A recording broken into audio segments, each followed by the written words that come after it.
something from someone who has nothing to steal. That's real. What's going on, guys? It's me, Bubba213, and welcome back to a brand new video on the channel. Now, in today's video, we were supposed to do a Minecraft Dungeons video just to see how that game plays and how it is. A lot of people requested that, and that will be pushed back till tomorrow. But for today, the reason we didn't do that is because Dead by Daylight has released, not fully released, but they've unrevealed their brand new killer, Pyramid Head from Silent Hill. Now, I'm currently on the PTB. The wait time and stuff are there a lot longer than regular servers.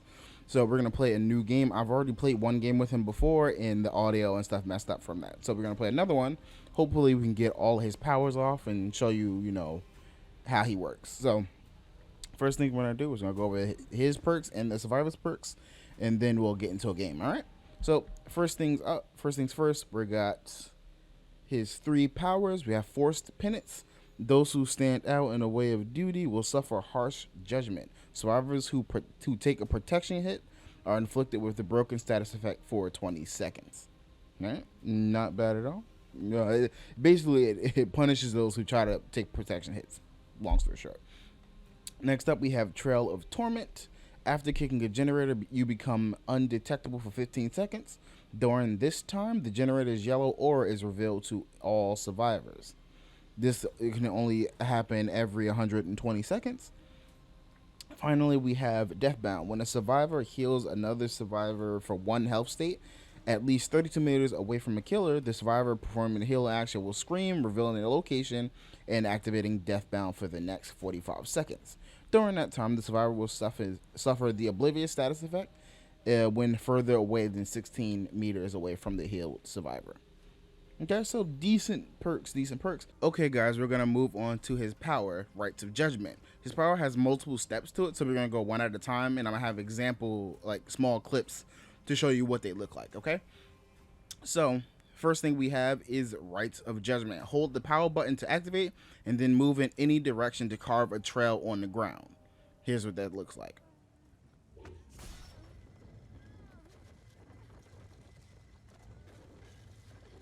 Okay, once you do this, survivors who walk or run across it will trigger Killer Instinct. So you'll see them let's say Legion's Feral Frenzy hit. You'll see them through walls or anything, and they'll be afflicted with the Torment status effect. Torment status effect is unique to him. And what this says is survivors affected by Torment may be sent to the Cage of Atonement while they're in the dying state. So we're going to move on. We're going to skip to the Cage of Atonement so we can explain that, and then we'll go to his other power. Special ability, Cage of Atonement. Press the active ability button while standing over a dying survivor who's suffering from torment to send them to the Cage of Atonement. Survivors in the Cage of Atonement can be sacrificed as if they were on the hook during the second phase of the summoning ritual, or on normal hook terms when they're tapping.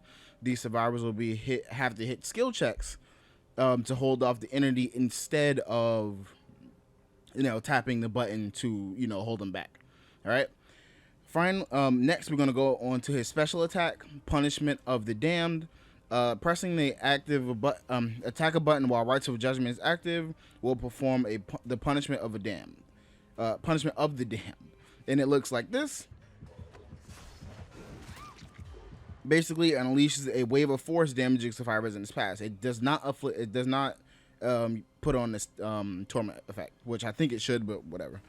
The only way to get torment on someone is if they walk across the Rights of Judgment. All right, guys, and moving on to his final ability, Final Judgment. Pressing the activate ability button while standing over a dying survivor who has suffered from torment and has already reached the second phase on a hook or the struggle phase will allow you to execute them. This is by far my favorite ability he has, because it's not even a Mori. He has a completely different Mori animation, but it allows you to just flat out kill people on the floor, after they hit the second phase in the cage or on the hook. So here's a preview of that.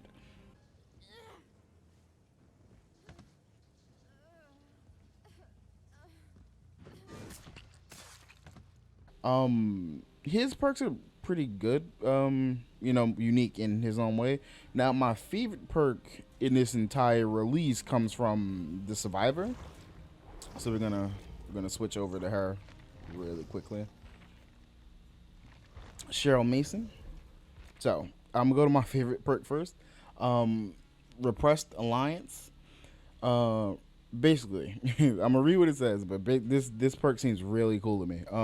Repressed Alliance activates after repairing a generator for a total of 80 seconds. When repairing a generator while this perk is acting, press the activate ability button to call upon the entity to block the generator for 30 seconds.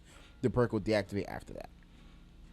This perk is really cool to me. I find it cool that she can be able to do this instead of the killer, because the killer a lot of times can use like throwing tremors or corrupt to use the entity to block. But now it works the other way around. Now the killer can't interact with that generator because the survivor can block the gen. This perk seems really strong to me. All right, moving on, we have Blood Pact. When you or the obsession is injured, you both see each other's aura. After healing this obsession or being healed by the obsession, you both gain the haste status effect for 4 seconds. All right, and then this reduces the odds of being the obsession. If you are the obsession, the perk deactivates. So a little give and take there. And then Soul Guard. You gain the endurance status effect for 40 seconds after being healed or having recovered from the dying state. While cursed by a hex, you can fully recover from the dying state. Okay, I like that.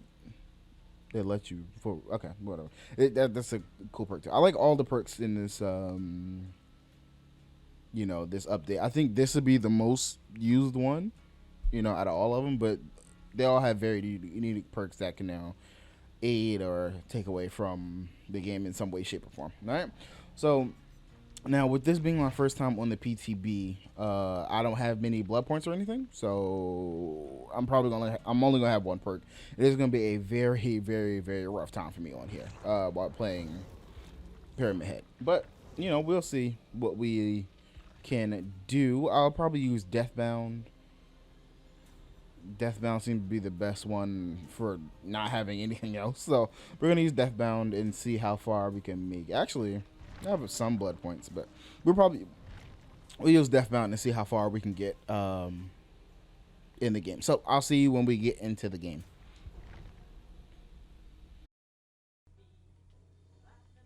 So as we get this game started, once I was done recording this, I realized that my audio wasn't being recorded. So this game will have gameplay audio, but will not have my audio included. Sorry about it in advance, and we'll hope that it don't happen in any recordings after this. Thank you guys.